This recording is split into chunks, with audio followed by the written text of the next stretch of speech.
Hello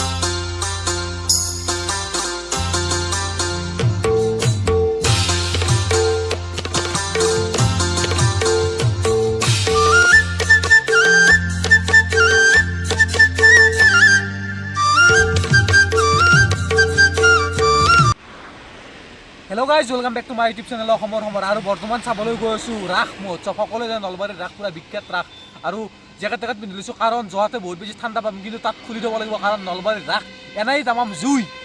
এইবাৰ মানে নলবাৰীৰ ৰাস একদম মানে জুই আৰু এইবাৰ পুৰা ব্যতিক্ৰমী আয়োজন কৰা যে নলবাৰীৰ ৰাস আৰু এইফালৰ পৰা চক বজাৰৰ পৰা দিয়া হৈছে গেট আৰু সেইফালৰ পৰা পুৰা নেশ্যনেল হাইৱেৰ ওচৰৰ পৰা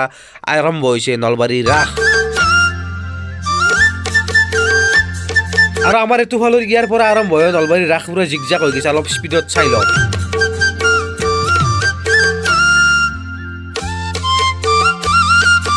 আৰু এয়া আপোনালোকৰ সন্মুখৰ ফালে দেখিবলৈ পাইছে এয়া হৰি মন্দিৰ আৰু নলবাৰীত হৰি মন্দিৰৰ বাকৰি সৰু বৰ বহুত মন্দিৰ বনোৱা হৈছে আৰু এবাৰ নিজকে পৰীক্ষা কৰি লওঁ লগত কিবা গুগলি বাৰুত আনিছে নেকি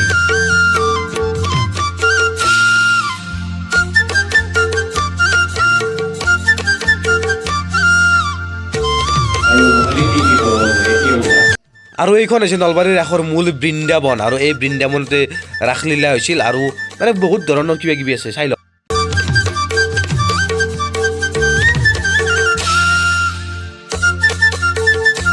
আৰু ইয়াৰ পৰা আৰম্ভ হয় নলবাৰীৰ ৰাসৰ মূল মৃন্ময় মূৰ্তি আৰু আপোনালোকে মোৰ এই ভিডিঅ'টোত নলবাৰীৰ ৰাসৰ A to Z দেখিবলৈ পাব A to Z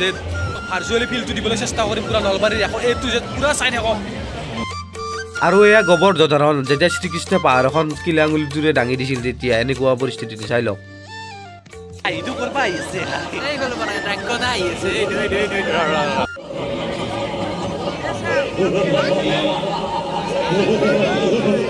আৰু ইফালে সমুদ্ৰ মন্থনৰ নিদৰ্শন দাঙি ধৰা হৈছে এফালে অসুৰ আৰু এফালে দেৱতা আৰু এতিয়া সোমাই গৈছো অসম গ্ৰন্থমেলা নলবাৰী যোৱাবাৰ হৈছে বৰ্তমান এইখন মানে সেই মিনা বাজাৰ বুলি কয় চকৰি টকৰি মানে চব মেলাখন এইখন আছিল কিন্তু এইবাৰ কিন্তু ইয়াত গ্ৰন্থমেলা দিয়া হৈছে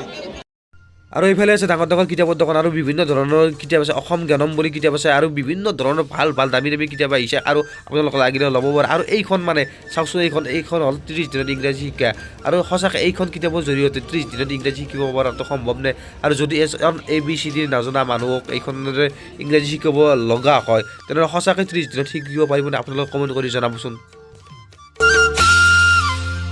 আৰু এইফালে এখাতে বিক্ৰী কৰে শ্ৰীমদ ভাগৱত গীতা আৰু যিখন মানে শাস্ত্ৰত লিখা আছে গোটেই বিশ্ব ব্ৰহ্মাণ্ডৰ আদি অনন্তৰ সকলোবোৰ কথা আৰু এনেকৈ তাৰমানে আমি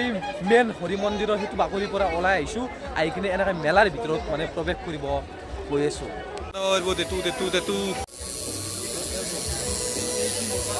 আৰু এনেকৈ যাই পালোঁ আমি অভাৰব্ৰিজ আপুনি যদি নলবাৰীৰ ৰাসত আহিছে তেনেহ'লে এইটো ভুল নকৰিব যে প্ৰজ্ঞা দ্বাৰা নিবেদিত অখণ্ড ভাৰত পৰিক্ৰমা আৰু ভাৰতীয় উজ্জ্বল জ্ঞান পৰম্পৰা প্ৰদৰ্শনী এইটো নচোৱাকৈ মানে নাযাব কাৰণ ইয়াত আপোনালোকে বহুত বস্তু শিকিবলগীয়া আৰু দেখিবলগীয়া বস্তু আছে য'ত আছে আপোনালোকে ৰাম সেতুৰ বনোৱা শিলটোও আছে ইয়াত আৰু আপোনালোকে শিকিব পাৰিব যে ভাৰতৰ আটাইতকৈ পুৰণি বিশ্ববিদ্যালয় নালন্দা বিশ্ববিদ্যালয় যে 800 বছৰ পুৰণি বিশ্ববিদ্যালয়খন আছিল ইয়াৰ সম্পৰ্ক বহুত জানিব পাৰিব আৰু এইটো ভালদৰে চাওক ৰাম সেতুত ব্যৱহাৰ হোৱা শিলাখণ্ড আৰু যিটো শিলাখণ্ড মানে পানীৰ ওপৰত থলেও ভাহি থাকে তোলাৰ দৰে ভালদৰে চাওক কাৰণ মই জীৱন প্ৰথমবাৰ দেখিছোঁ হয়তো আপোনালোকে এইটো প্ৰথমবাৰ দেখিছে আৰু এইফালে অখণ্ড ভাৰতৰ প্ৰতিটো ষ্টেপে দেখুওৱা হৈছে ইয়াৰ ব্ৰহ্মপুত্ৰ বৈদ্যনাথ কেদাৰনাথ কামাখ্যা সকলোবোৰ ইয়াত খুব ভালদৰে উল্লেখ কৰা হৈছে পুৰা হাৱে ৰ'দ পাই গ'লোঁ ধুনীয়াকৈ পোহৰ আহি গৈছে পুৰা সেইফালে গেট সন্মুখৰ পৰা আপোনালোকক দেখুৱাই আছোঁ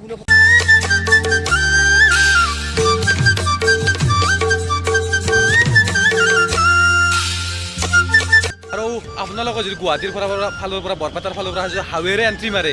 মানে এই গেটটো হ'ব এই গেটটো আপোনালোকে হ'ব এই গেটটোৰ আগতো নলবাৰী সেনেকৈ মূল গেট নাছিল কিন্তু বৰ্তমানে তাত ধুনীয়া এটা গেটৰ ব্যৱস্থা কৰা হৈছে আৰু এইবাৰ পাই গ'ল নলবাৰীৰ এখন মূল আকৰ্ষণ মিনা বজাৰ আৰু মিনা বজাৰত মানে বিভিন্ন ধৰণৰ চক্ৰ আৰু ইয়াত আপুনি হেঁচি ঠেলি সোমাই যাব নোৱাৰে কাৰণ ইয়াত বহুত বেছি মানুহ হৈছে কাৰণ আৰু চকৰিত উঠা মানুহৰ কথা কি ক'ব আৰু এইবাৰ মই লাইফত ফাৰ্ষ্ট টাইম চকৰিত উঠিব গৈ আছোঁ আৰু আজি উঠিম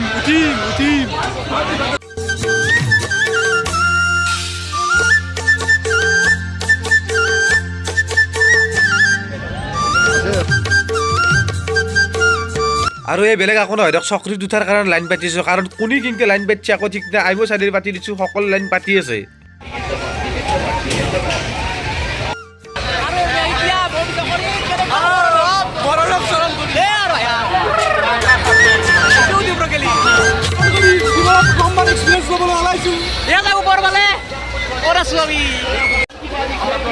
লাহে লাহে ওপৰৰ পৰা আহি আছো এনেকুৱাকৈ আহি থাকিব লাগিব আমাৰ কোনো ভয় নাই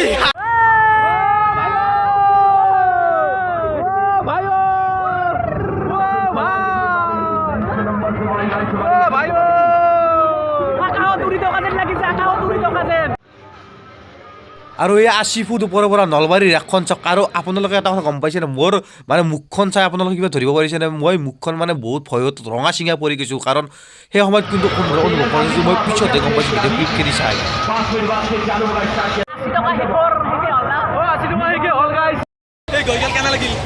ভালে লাগছে মোৰ পইচা থাকা নাই কিন্তু মানে 80 টকা শেষ হ'লে মই ভাবছোঁ পেনে চেনে অলপ লাগি ৰাখে নেকি অলপমান কিন্তু ৰাখা নাই আৰু এইটো চকৰিত উঠি কিনে আমি নামি আহিলোঁ আৰু এনেকুৱা ধৰণৰ 4-5টা চকৰি আহিছে আৰু এতিয়ালৈ বনাই আছে যিহেতু আজি 5 নম্বৰ দিনাখন গ'লে মাত্ৰ আৰু খুব ধুনীয়াকৈ যে নলবাৰীৰ ৰাসখন চাবলগীয়া আৰু বিভিন্ন ধৰণৰ চাবলগীয়া বস্তু আনিছে